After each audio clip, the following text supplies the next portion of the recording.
Boa noite, gente. Todos me ouvindo? Cimeia, tudo certo aí com o som?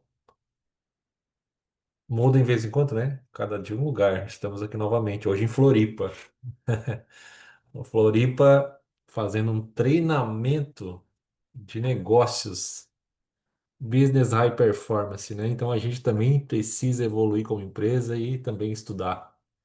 Está sendo muito importante. A gente nada melhor do que investir em nós, na nossa empresa também, né? Mas muito em conhecimento e eu acredito que é o que a gente vem fazendo juntos aqui. Sejam todos bem-vindos. Hoje a gente vai falar sobre a segunda parte, né? De otimização de programação, já que a gente começou aí na última terça-feira. Foi um dos assuntos mais assistidos no YouTube. Por incrível que pareça, em poucos dias estava olhando aqui, muitas visualizações. Interessante, né? Quantidade de pessoas. A gente teve também aí, inclusive, pessoal do PCP participando. O pessoal vai entrando aos poucos aí, mas a gente vai dando continuidade no que a gente começou. Não sei se tem alguém novo aqui, mas se você está vindo aqui pela primeira vez, saiba que a gente tem todos os nossos conteúdos gravados, né? Toda terça-feira às 20 horas. A gente grava em torno de, fala sobre um determinado assunto, né? Chão de fábrica em ação, as bases, né? Fortalecendo as bases. E a gente está no assunto de PCP, otimização do PCP, né? Da programação para a produção. E se você quiser assistir, fica gravado nas nossas redes sociais e lá no YouTube você pode assistir todas as lives que nós já fizemos, inclusive revisar aí a última de otimização da programação, tá bom? Vou compartilhar com vocês aqui a tela para a gente dar segmento. Vamos lá, gente. Consegue ver isso mesmo? Uhum. Então tá, deixa eu só arrumar aqui para ficar mais fácil também para ver vocês aqui e eu ter os controles aqui. A gente faz isso quase toda semana, mas sempre tem uma coisa nova, né? Vamos lá. Deixa eu só compartilhar em modo de tela inteira, então fica bem melhor. Pessoal, a gente então, só vou dar uma repassada no conteúdo aí, né? A gente falou aí sobre as pressões, as diversas pressões que tem o PCP de todos os lados, né? Então a gente viu aí o comercial, a pressão do comercial, a produção, expedição, compras, qualidade. E o PCP aí está tentando equilibrar, né? Está sendo puxado para todos os lados, mas ele está tentando equilibrar todas essas demandas, essas pressões, né? De todos os sentidos. Depois a gente também começou a falar como podemos gerar um planejamento de produção otimizado, né? E a gente foi revisando aí quem não tem um APS, que é um software avançado de programação, de que forma que a gente pode começar. E eu vou reforçar alguns pontos aqui que, olhando, né, eu sempre assisto as lives até para subir no YouTube, né? A gente deixa só as partes aí, corta só o início e o final, mas ela vai quase que na íntegra aí para o YouTube, mas eu lembrei de reforçar algumas questões importantes. Primeiro, né? O PCP ele tem uma visão de todas as interferências de produção, de comercial, de compras. Então, o que a gente também precisa pensar, nós que somos da produção ou de outras áreas, né? A gente não pode pensar só no que é bom para determinado setor. Por exemplo, eu sou da impressão, eu quero a melhor programação para mim. Sim, eu entendo que a gente está vendo aqui como otimizar isso é muito importante. Só que existe todo um contexto, né, por trás que o PCP tem que administrar também para que ele possa atender o cliente, né? E o principal é a gente atender no prazo, na quantidade e na qualidade. Só relembrando. Então a gente não pode pensar de forma isolada ou somente um setor querer fazer a melhor programação para ele, ou de repente pegar um pedido lá de 10 dias para frente, 15 dias para frente, dependendo, né, do pedido e querer encaixar aí querendo otimizar, só otimizar o setup, né, e os acertos, porque também existe aí um horizonte de programação e existe as entregas, né? Então é importante frisar isso também. Quero lembrar também que eu comentei com vocês sobre a complexidade do nosso setor. Pessoal, existem muitas variáveis de extrusão, muitas variáveis de impressão, de laminação, fora, né? As variáveis que nós temos aí de características de produto versus características de máquina. Hoje existe muita variação, existe muitas características diferentes. Então, realmente, a complexidade do nosso setor ela tem um desafio maior para a programação, principalmente aí o programador, né, que faz toda essa integração e que programa aí o que a gente viu aí como otimizar, né, em diversos setores, tá? Também a gente iniciou aí sobre como otimizar a programação, a gente vai dar continuidade hoje. Um ponto que eu citei no última live foi algo que eu prefiro repetir hoje, tá? O pessoal me pergunta, Márcio, qual é o horizonte de programação fixa que nós precisamos fazer para ter um bom planejamento da produção, para que a gente consiga fazer esse planejamento e que os setores também, né, de produtivos se organizem para dar sequência nessa programação. Pelo menos 48 horas.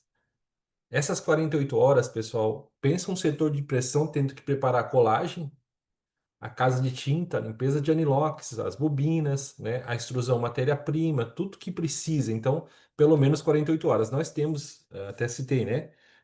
Tem clientes que falam assim, Márcio, se a gente conseguisse organizar 24 horas seria excelente. Mas você não tem ideia da bagunça que você está gerando, né, na produção.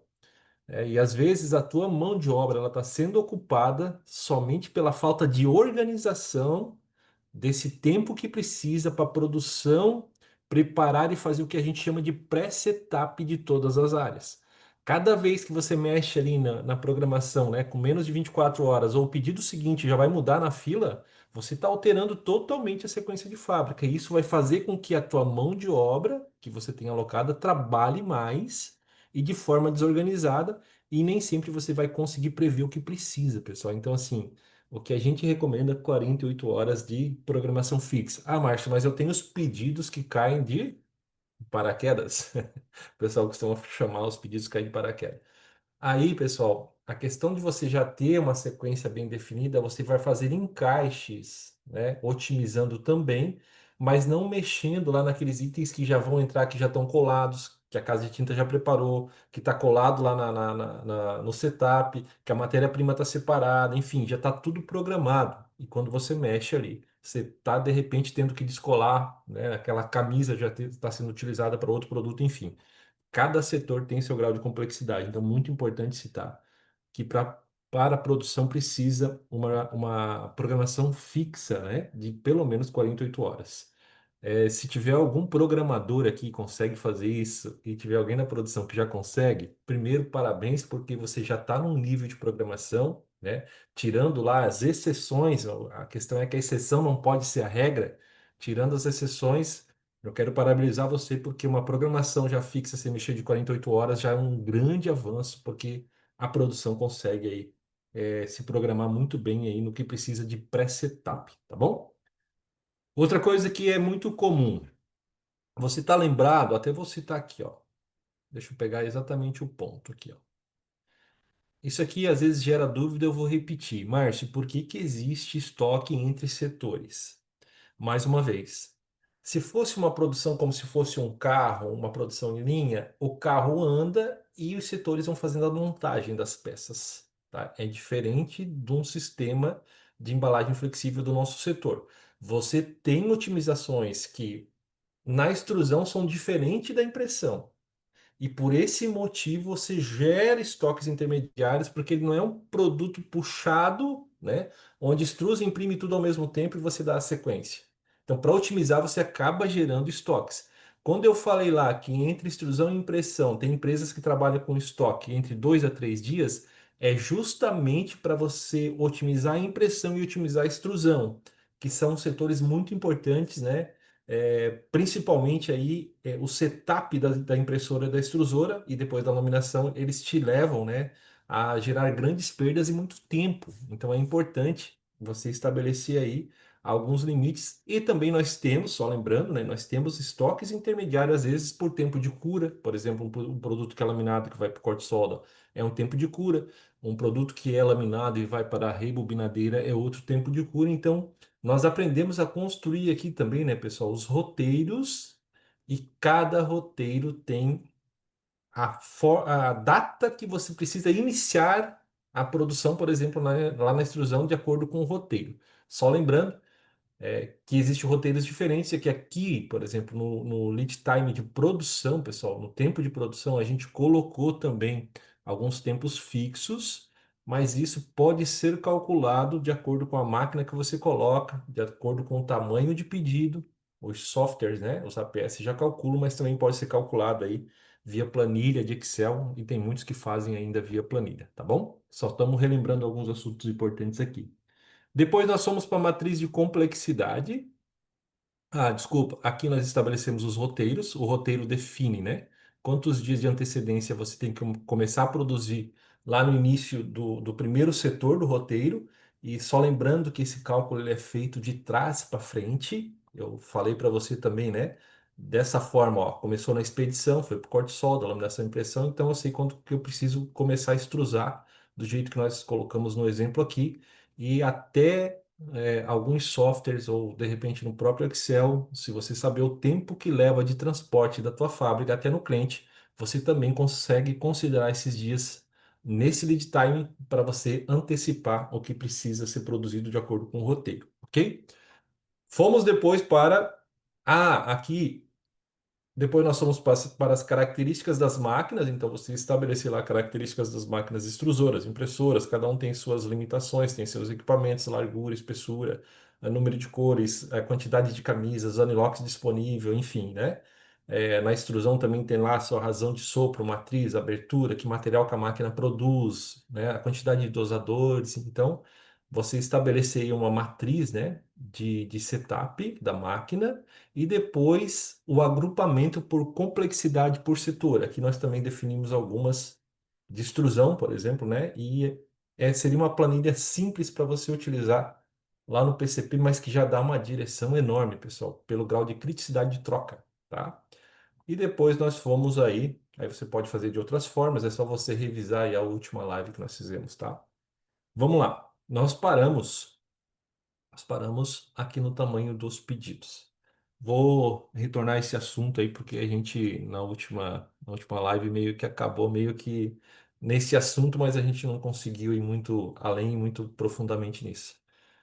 Você está lembrado que uma das lives eu falei como definir, por exemplo, especificações de máquina, e uma dos temas lá é você definir a produtividade da máquina pelo ticket médio dos seus pedidos. Você está lembrado disso? Então aqui a gente citou um exemplo que se uma máquina, igual está nos exemplos anteriores aqui também, ela produz 380 quilogramas hora, se a tua meta fosse de 5%, mais uma vez, a gente tem clientes, empresas que têm metas de 2,5, de 2, de 5, de 7, e a gente tem clientes que têm aí até 10% de apara na extrusão. Alguns só vão achar um absurdo, né? Mas depende muito da linha e depende do que eu estou falando aqui também, né? Existem várias interferências aí no percentual de apara. Se você levar 10 minutos para fazer um acerto de pedido, nessa máquina de 380 kg/h, com uma para de 5% de meta, qual seria o teu pedido, o teu lote mínimo, ou seja, o agrupamento, né, o agrupamento de materiais, né, que você vai ter para você ter um setup rápido. Vamos imaginar que 10 minutos você está mudando uma largura e uma espessura. Um exemplo. Quanto que você teria de apara? Olha só, 63 quilos. Se você dividir isso por isso, vai te dar uma apara de 5%. Olha a produção da máquina, 380 kg/h. Se você vai aqui para, à medida que você vai aumentando o tempo de setup, olha o que acontece com o lote mínimo. Você imagina uma troca aí de 30 a 40 minutos. Vou citar um exemplo, uma entrada ou uma saída de pigmento ou de materiais diferentes ou ajuste de formulação, né? Olha a para que você gera para dar 5% e qual seria o teu lote mínimo. Por isso é muito importante definir o ticket médio, né, dos pedidos e quais são os acertos que você vai conseguir otimizar, porque isso define totalmente o percentual de aparo. E também a capacidade de produção da máquina. Se a gente pega esse mesmo exemplo, só muda a produção da máquina, produtividade em quilograma-hora, com a mesma para, olha só, aqui você começa a ter um lote, né, mínimo já menor, 833 quilos geraria 42 quilos de apara para 10 minutos. Mas à medida que a tua complexidade de setup aumenta, o que acontece com o teu lote mínimo? Ele aumenta. Só que se você não consegue fechar aqui uma sequência, uma otimização e colocar pedidos pequenos abaixo do que nós estamos indicando aqui, o que que acontece com a tua para? Pessoal, é fato, vai subir de acordo com o tempo que você fica acertando. A extrusão, por exemplo, né? Um exemplo, né? A extrusão não para fazer acerto. Você tem que fazer em movimento. Mas é a mesma coisa numa impressora. Você vai acertar padrão de cor, encaixe, você vai acertar tudo que precisa numa impressora. Quantas puxadas, né, você vai precisar fazer na impressora para você chegar num padrão aceitável do cliente? E isso é tempo de setup e apara, tá? Estou citando um exemplo da extrusão, mas pode servir aí para outras áreas. E também a gente fez um exemplo aqui para 150, né? Uma produtividade de 150 kg/h. A 5%, teu pedido mínimo já viria para quanto? Ó, 500 quilos, né? Mais uma vez, à medida que você sobe o teu tempo, você teria que ter um pedido mínimo, um lote mínimo maior de agrupamento de lote, né? Ou a tua para vai se tornar maior. E aqui a gente está utilizando 5%, tá? Por isso que é muito importante a otimização da programação em vários setores, igual a gente está vendo aqui, por grau de complexidade, né, pessoal? Fazer agrupamentos do jeito que a gente viu aqui. Esse é o exemplo mais simples, mas você pode fazer de uma forma, inclusive, melhor, né? Ok? Revisamos então o tamanho dos pedidos e lotes, né? Daí o pessoal me pergunta, Márcio, mas muitas vezes eu não consigo essas quantidades mínimas, né? Mesmo eu agrupando, eu não consigo, ou por OP eu não consigo essa quantidade que você está colocando aqui. Pessoal, aí a gente, pelo grau de complexidade, pela matriz de complexidade que nós vimos anteriormente, quando você pega aqui, ó, acertos que eles começam a ter aqui, ó, 30, 40, acima de 15, num exemplo, para uma extrusora, você tem que começar a agrupar esses pedidos pelo grau de complexidade, pela matriz de complexidade que nós vimos lá acima. De que forma nós podemos fazer isso? Vamos lá. Pessoal, isso que a gente está falando de máquina de 380 kg/h. Nós temos clientes de máquinas com 500, 600 kg/h. E aí, qual seria o teu lote mínimo? Você imagina uma produção, né, uma máquina rodando a 500 kg/h, tá? E você tem muitos acertos e pedidos pequenos. É fato, vai estourar a para, ok? Vamos lá? Quais são as boas práticas, pessoal? Quando a gente tem, igual eu estou mostrando aqui para vocês, ó, quais são as boas práticas para pedidos com alta criticidade de troca?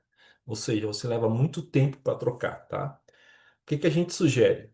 Sistema de campanhas. Como que funciona isso? Tá? Se você tem, às vezes, se você for acertar um pedido de 1.000 quilos, com uma máquina de 500 kg/h, tá? E dependendo você levar 40, 45 minutos, a tua para é quase, né, quase 50% de apara no lote. O que que a gente costuma fazer? Agrupar pedidos similares por grau de complexidade e montar campanhas. Ou seja, eu vou pegar aqueles pedidos críticos e vou começar a agrupar. Ele pode, de repente, até mudar lá embaixo, né, no grau de criticidade menor, ele pode mudar a largura, a espessura, mas eu vou te citar um exemplo. Eu preciso mudar se eu tenho uma máquina que roda barreira, que é nylon EVOH, e ela roda PE, ok? A gente sabe, e a gente viu anteriormente, né? Estou citando um exemplo, que para mudar de PE para barreira, existem muitas trocas de material e muitas mudanças de temperatura, de rosca, de canhão e de cabeçote, ok? Eu sei que para essa troca, pessoal, uma máquina, dependendo do tamanho aí, né? Dependendo do tamanho, ela vai levar em torno aí de 40, 50, 1 hora para fazer troca, fazer todas as trocas que são necessárias.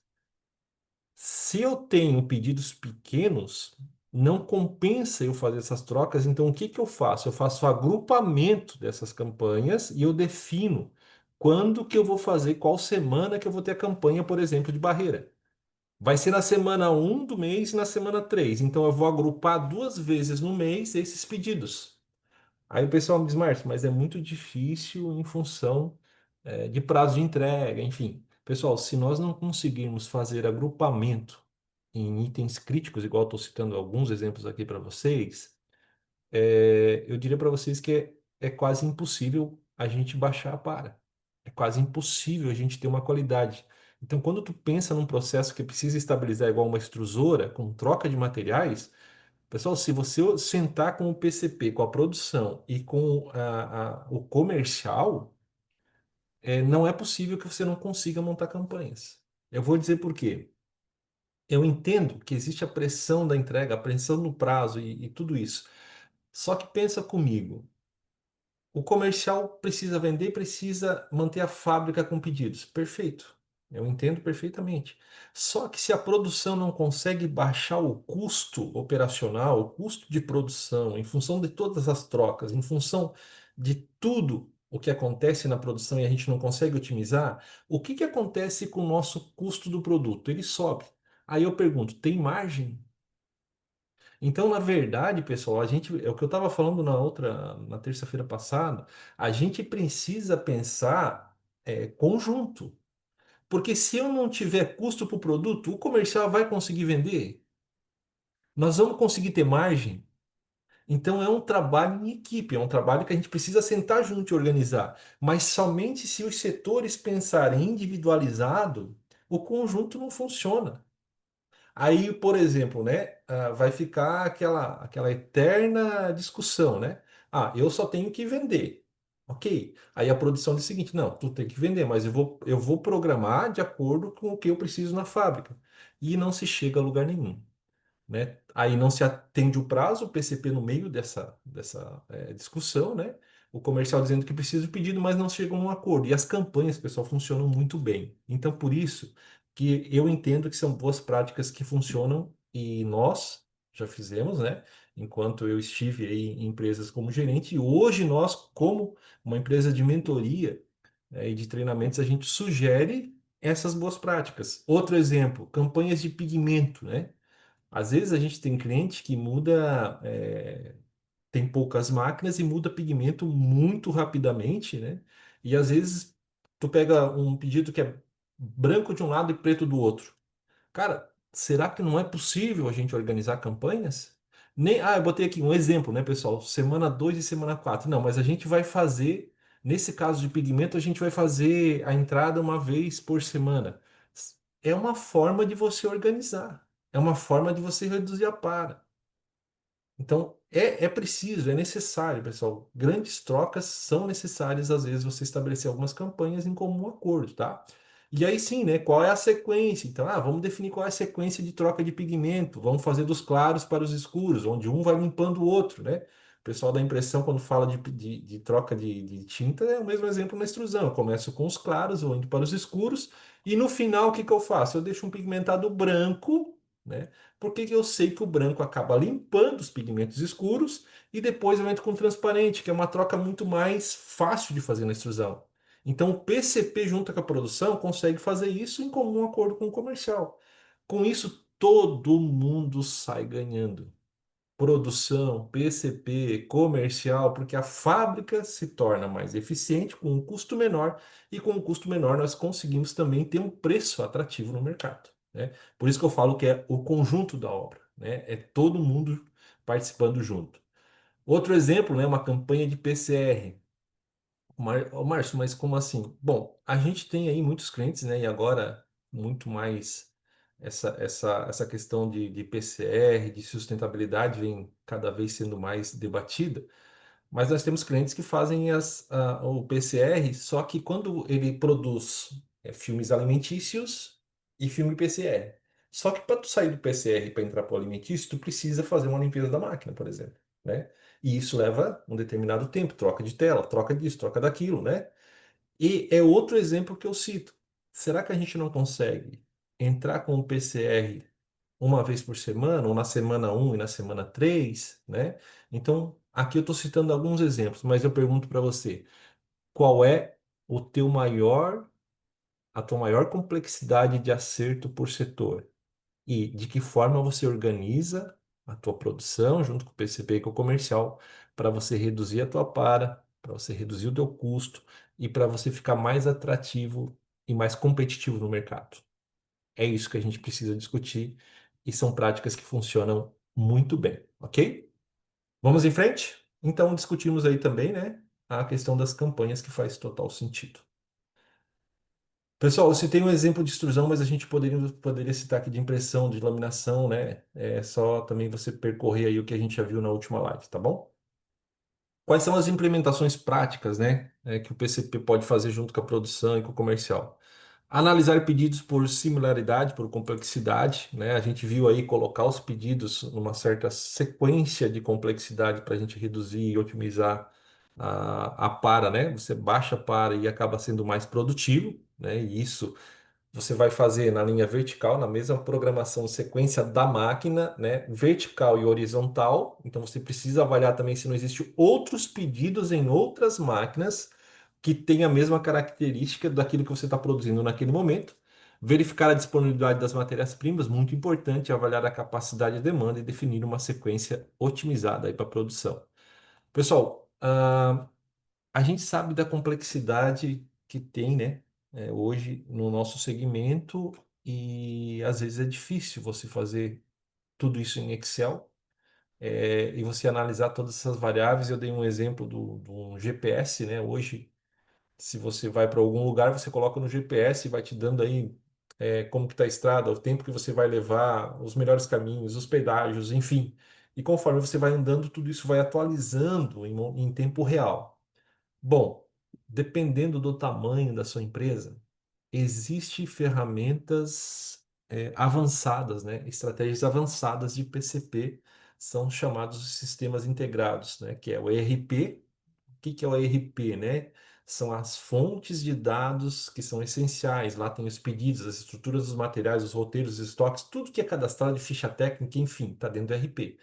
Depois, o que que vem? Vem o APS. O que que é o APS, né? Ele é um sistema avançado de quê? De programação. Você está lembrado que eu comentei na última live, né? Do poder dessas ferramentas.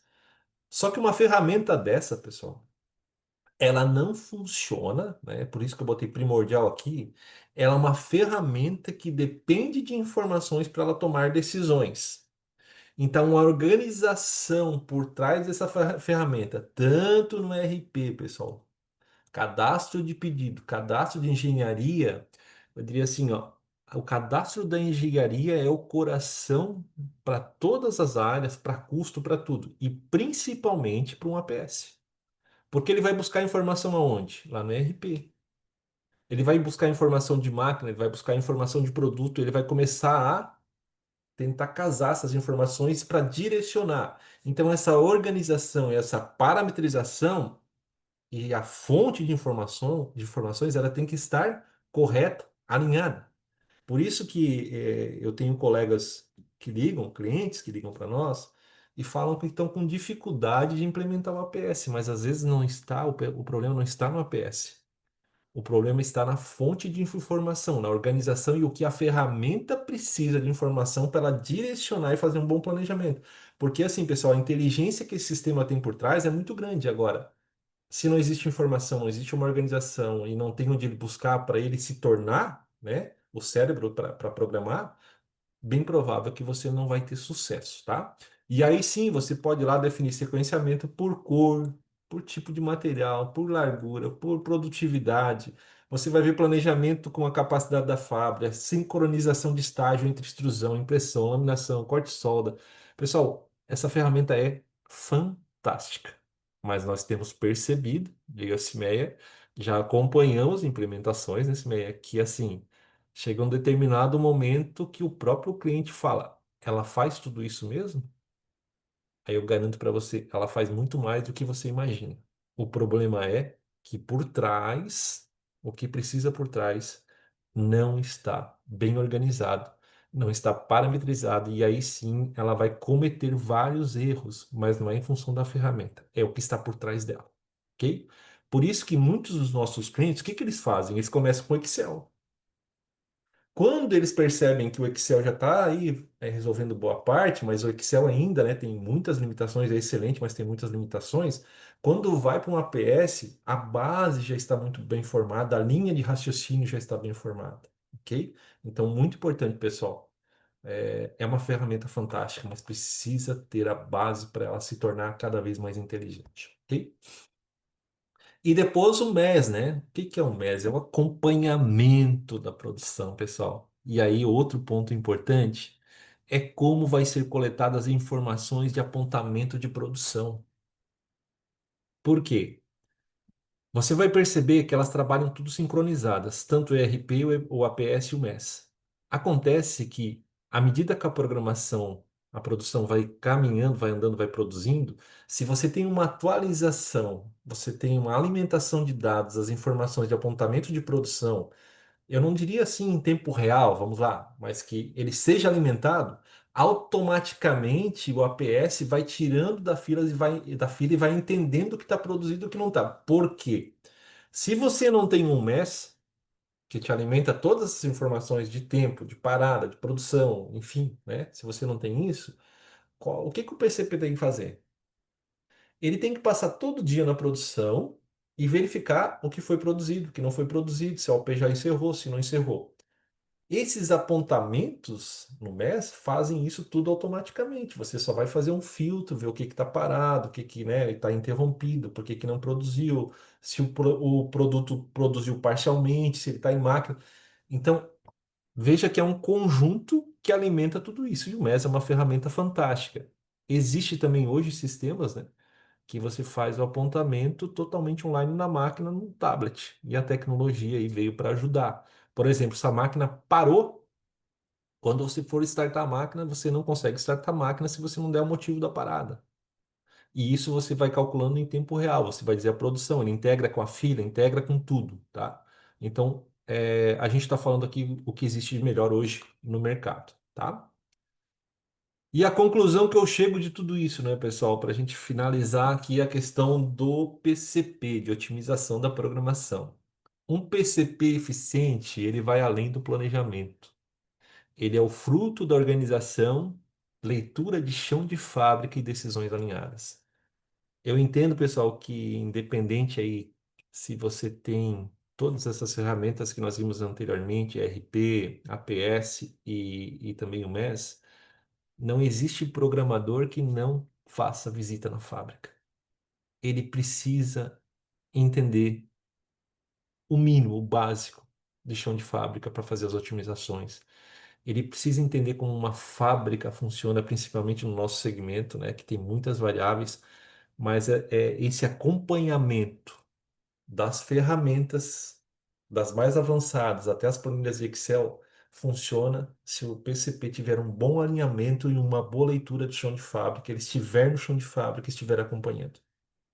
Isso faz total diferença. Até para entender essa programação, né? Ela aconteceu do jeito que tinha, ou teve outras variáveis que interferiram, ou eu poderia ter feito melhor. Mesmo porque, pessoal, a gente sabe como funciona, né? Às vezes tem uma falta de mão de obra. Pensem como o mercado está hoje. Às vezes uma máquina entrou em manutenção, às vezes deu um produto não conforme. Às vezes, então assim, se não tiver, né, mesmo tivendo as ferramentas de alimentação, se não tiver acompanhamento na fábrica pelo PCP, muitas vezes isso passa despercebido. Então, a leitura do PCP no chão de fábrica é muito importante. E mesmo sem tecnologia avançada, vocês viram aqui nessas duas lives que nós fizemos, é possível avançar com grandes resultados.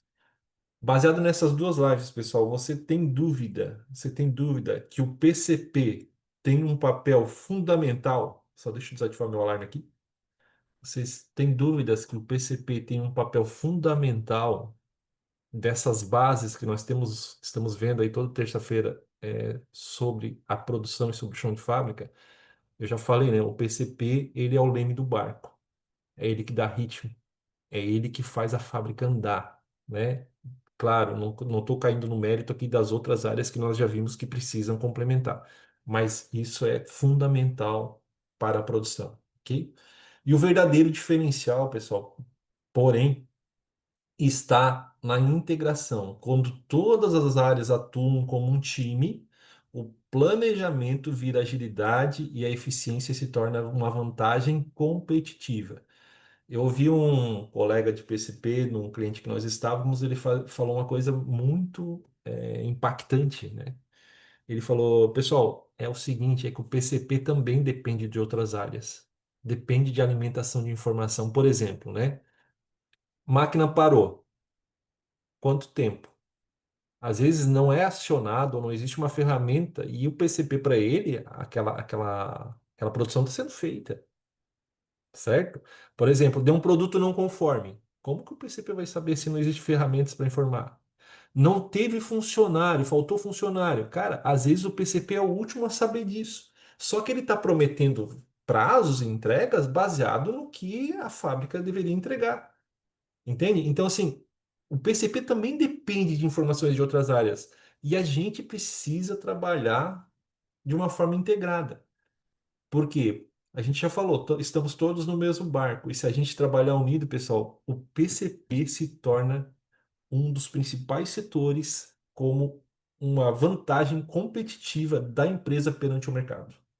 Não há dúvida que o cérebro principal aí, né, de distribuição de pedido, de fazer toda essa ligação do comercial com a produção, com compras, está nesse grande departamento dentro das empresas chamada PCP. Pessoal, por hoje, eu gostaria de encerrar, repetindo o início aqui, né? Um dos vídeos mais assistidos aqui no YouTube, a gente ficou bem feliz. É uma área tão importante, né? Tão sistêmica, uma área que tão complexa, mas eu tenho certeza que no que vocês viram aqui, vocês conseguem aprofundar ainda mais, e eu tenho certeza que vocês devem ter outros cases, outras informações, muito mais coisa que deve estar aí na sua cabeça, né? Como você é de produção, que dá para ajustar junto com o PCP. Lembre-se, trabalhem juntos, que eu tenho certeza que a gente vai alavancar a produção de uma forma que vocês nunca fizeram de repente até hoje. Tá uma agenda aqui nossa, pessoal. Importante para você que está aqui todos os dias também, até para a gente dar né, falar sobre o que a gente está fazendo. Então, na próxima terça-feira, dia 12, tem tudo para acontecer, mas se acaso a gente não conseguir, que eu vou estar em viagem, e se acontecer alguma coisa, eu vou estar avisando no grupo lá com antecedência. Mas a próxima live vai ser assim, ó, sobre engenharia de produto e como o produto nascer certo. Porque quantas vezes nós temos informações erradas na produção, na ordem de produção, ou às vezes não tem condições de produzir o que está na ordem de produção e a gente vai ver como nascer certo, tá? Isso no dia 12, tá? No dia 19 a gente vai falar sobre qualidade para fechar essas bases, tá? E no dia 26, isso toda terça-feira que eu estou falando aqui, a gente vai ter uma live muito importante, falando aí juntamente com um parceiro que é a Crisol, né?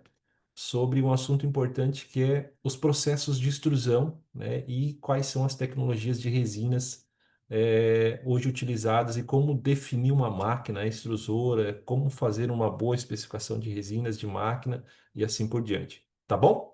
Nos vimos aí na próxima terça-feira. Tem tudo para a gente estar aqui online, mas se acaso a gente não conseguir, a gente avisa vocês. Tá bom, gente? Um grande abraço, fiquem com Deus e uma boa semana. Tchau, tchau.